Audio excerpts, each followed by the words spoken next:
Hello, everybody, and welcome to another edition of Inside Guns with your host, me, the Yankee Marshal. Today, I want to talk about a little hypocrisy in the gun community and how I'm disappointed with certain people. Everyone knows I hate hypocrisy. It's one of my least favorite things in the world. Can't stand hypocrites.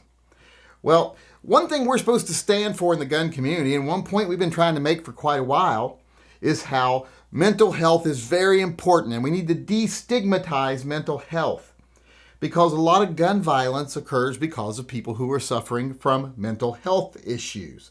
Also, the high suicide rate among soldiers. That is horrible. It's horrendously high. So we've been trying to encourage people in the gun community to take a more active role in their mental health and to destigmatize seeking treatment for mental issues. If you break your leg, you go to the doctor, you don't feel bad about that. So why do people feel bad if they have a chemical imbalance or emotional issues or anything brought on by trauma or stress? Should be the same thing. You should post, selfies from your bed or your hospital bed, like getting treated for depression, just like people do when they break their leg or something. But people treat people who suffer from mental illness like they're some sort of pariah, like they're broken, like they're weak. And like I say, in the gun community, we're supposed to not be doing that. We're supposed to be standing up and saying, hey, mental health is important. But the hypocrisy comes in where I see so many people in the gun community forget all about that when it comes to their everyday things, especially if they get a chance to pander on something that they think will be popular with the people who watch them, support them, etc. One such instance was this last week when Rob Pincus posted a very snarky, I don't know if it was a TikTok or an Instagram. It's an Instagram, I do believe, about the little gymnast lady who said she was bowing out because of mental health issues. Well, aren't we supposed to be supportive of that and not stigmatize it? So what's he do? Post a snarky Instagram, making fun of her, saying bad things about her, basically. And I'm like, and this is supposed to be one of the leaders of the gun community? But he's not the only one I see doing this. I've seen a lot of people on Instagram, etc., making fun of this girl. And here's the thing. Even if you do want to say bad things about her, they do live in a very stressful environment. I am not surprised that a lot of them don't suffer from a lot of mental illness because they are put on a pedestal, treated like they're important. And then when they get out in the real world, they realize, well, maybe they weren't that important. It kind of changes for them. But I can understand why people in that very stressful, especially representing their country at the Olympics, etc., under these really weird circumstances could have issues. I'm not going to sit here and try to validate whether her issues are, how severe they are or anything like that. I'm just going to say, hey, she's suffering some mental health issues according to her own words. So let's be supportive. But you know what? When you say nasty things about her because it's popular and a lot of people feel that way, she's probably not even seeing it. I'm sure she's got handlers and people that shield her from that kind of stuff. But you know who does see that? People in the gun community that have mental health issues. Maybe family members that have mental health issues. They see you make fun of that person. Belittle them. Kind of talk down the fact that they even have mental health issues as if it's a non-issue.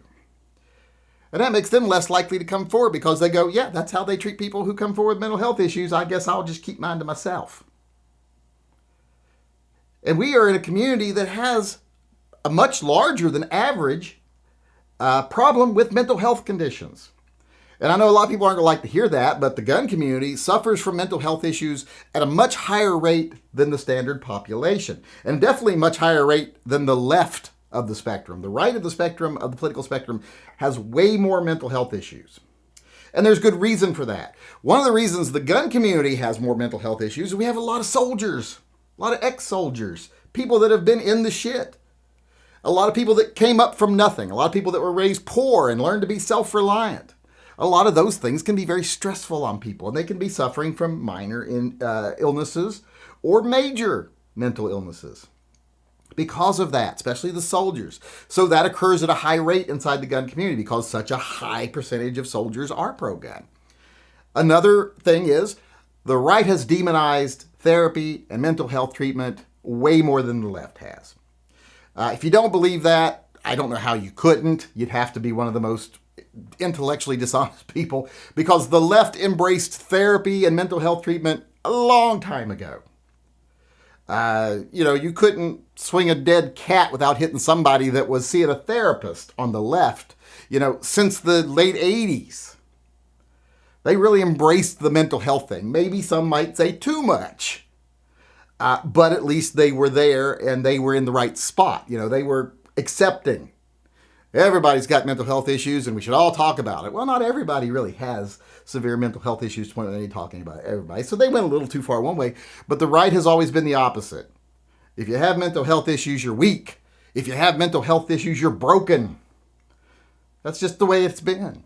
So more people that tend to be on the right side of the argument keep their mouth shut about the mental health issues they have, because it's not readily accepted.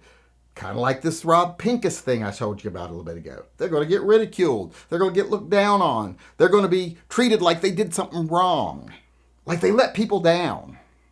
And that's what they really fear. People who have mental health issues, one of the biggest fears they have is not only just ridicule, but it's feeling like they've let people down. A lot of soldiers feel that way. A lot of soldiers who take their own lives feel like, I let everybody down. I didn't live up to being who I could be. I didn't live up to the standards that were set for me. I don't think I was a perfect soldier. I don't think I'm fitting into society when I come back. And I'm just letting everybody around me down. They'd be better off without me. That's a problem. And we should be being receptive of that, not ridiculing it. So I don't understand why some people feel the need to be very hypocritical about things like this. But if you're in the gun community, you need to start realizing that mental health is a huge issue in our community, simply because of the way we tend to lean politically and the amount of people in the gun community that have served in law enforcement, military, and law enforcement is very hard on mental health. If I had stayed in law enforcement, I'd be insane by now, more so than I already am, because it was nerve-wracking. It's, I always try to describe law enforcement to people as 98% sheer boredom and 2% sheer terror. But 100% of it is a lot of times doing things you don't want to do that are just emotionally draining and stressful. Harassing homeless people, going on calls to places where people live in squalor and there's children running around with dirty diapers and blah. It's just, and you see that in the military too when you go overseas. So it's just very stressful, and it's not uncommon that people will need an outlet. So let's not be hypocrites anymore in the gun community. Let's not just talk the talk when it comes to mental health. Let's stop being jocks, high school student jocks who want to make fun of things like that. It's not funny. And I think people know I think most things are funny. I don't think there's anything you can't joke about, including mental health. But you have to find a way to do it in a way that doesn't belittle the people or insult them or attack them. Because like I say, we have a problem in our community, as does every community. It just so, because of our circumstances, happens to be higher in our community. And we need to start listening to people. And we need to start telling people, you're not broken. You just need a tune-up. You didn't blow your engine. You just need those valves adjusted just a little bit. And sometimes you just need to blow some carbon out of the back end. You know what I mean? I don't mean that the way that kind of sounded. But sometimes you just need to talk. Sometimes you want to run that engine, blow some carbon. That's what I was meaning. That sounded like I was talking about they just need to fart. But that's not what I was meaning. But you get my point. So I just ask people, when it comes to mental health, I don't mind people having a sense of humor, especially people who suffer from mental health issues. But be respectful. And remember, it is such a problem these days. That's why we have such high suicide rates among soldiers, cops, etc., especially soldiers. So let's be cognizant of the way we react to things like this. And just because we think we can get a cheap pop off of attacking someone who's in a position of, an elite position and is not real popular with people because of the decisions they make, remember, they're not the ones that really see that. They're sheltered from us. It's your neighbor that has similar issues, your family member that has similar issues, that soldier that has similar issues. they're the ones that see how you treat those other people, and they're the ones that decide, I'm going to have to keep hiding because of the way we react and the way we treat those people. So like I said, let's start being better, because we need to be in the gun community, because mental health is such a big part of responsible gun ownership in this country. And we need to, like I said, not just talk the talk on that. We need to start walking the walk. All right, everybody, after that little serious topic there, I want to address something else very serious. And it is an email I got from a viewer who asked me, after seeing Mommy and Daddy fight the other night, they are worried about who is going to get E-Honda if me and Never Enough Ammo get divorced. Well, I just want to tell everyone out there, don't worry. Mommy and Daddy fight sometimes. Doesn't mean we're not staying together. See, adults can disagree on things. We disagree strongly on lots of things. And sometimes we start off on opposite sides of things and end up more in the middle of them. Sometimes we stay on our opposite sides. It's part of being a grown-up. And it's part about being secure in your own opinions. It's part of being mature, period. And we can do that. We can argue about something and we can realize, oh, you're just stupid on this subject, or we can think that at least. But then we can turn around and talk about something else. We don't have to let that one disagreement define us. And I wish more people in the gun community would start realizing that. And it's not people in the gun community that don't realize it. It's people in the, I should always stop saying the gun community when I'm referring to people on YouTube, because that's the internet gun community.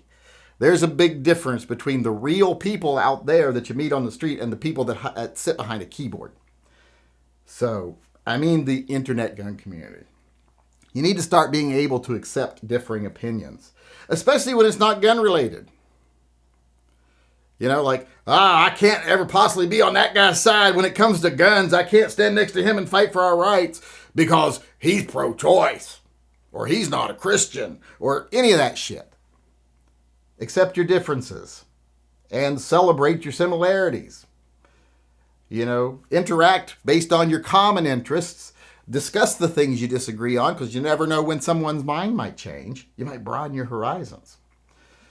But like I said, Never Enough Ammo and I have been together a long time in the chats. And we're not going to be splitting up because we disagree on Fauci or anything like that. So don't worry. E-Honda doesn't have to go anywhere, but if something does happen, I will say right now, I am willing to make the sacrifice and let Matt have, or let Never Enough Ammo have custody. But like I said, just because we fight doesn't mean we're splitting up, because like I said, grown-ups can disagree. All right, everybody, before I leave here, I just want to remind everyone that we are doing the fundraiser for Kira, or a little puppy dog of one of our regular viewers who needs surgery. And we are almost at our goal, but by the time you see this, there's only one more hour to donate. This goes live at 4 p.m. Pacific time. The cutoff is 5 p.m. Pacific time to donate today to get one of your shots at the last 3 of the FUD-free zone signs. These are the last 3 available, so if you want to get in today, you have to donate by 5 p.m. Go over to tympistolproject.com, donate $5 or more. For every $5 you donate, you'll get 1 entry tonight. The people who donated yesterday, like 3 out of the 5 people won, because it got trickling down to nothing right now. But if you want to get a chance to win one of the last 3, go over within the next hour after this video goes live and donate by 5 p.m. But since we didn't have videos over the weekend, I have to announce the winners we had over the weekend. So I want to announce those right now. These are the people whose names have been drawn since I last spoke to you on Friday. Mark Sipes, Paul Shainfelt, Boyd Smith, Lindsay Rivas, Art Maddox, Lisa Tarbox. That's a horrible name for a woman. I hope that's your maiden name and you can get married. Or if it is your married name, like I say, get divorced. I've had to say that before. Peter DeBono, not much better. And Jeff Lloyd, just a normal name there. So those are the people that have been chosen over the weekend while we weren't doing videos. So now that's everyone who has won. So if I have announced your name this week as a winner, please contact me. Send me an email that says, and I will read all the names again tomorrow. Send me an email saying sign winner in the subject. Just sign winner. And I will know that that's what I search for when I look for the winners. But like I said, you got 1 more hour to donate. If you want to get into it, go on over there now, sign up, and good luck on winning one of the FUD-free zone signs. All right, everybody, that's our show for tonight. I hope you enjoyed it, and I hope you come back again tomorrow. Until then, I just want to sign off as usual by saying, as far as the state of the world today is concerned, it is what it is. It could be a lot worse. Trust me, it could be worse. But it could still be better. And if we as a community start fighting smart and hard for our rights and ignore the fearmongers and the profiteers and the propagandists, the fake activists, the people who want to make us think they're fighting for our rights when they're really just fighting to line their pockets and to defend the industry that helps line their pockets, if we ignore those people, what things will be for people who love the Second Amendment and freedom in general in the very near future is better.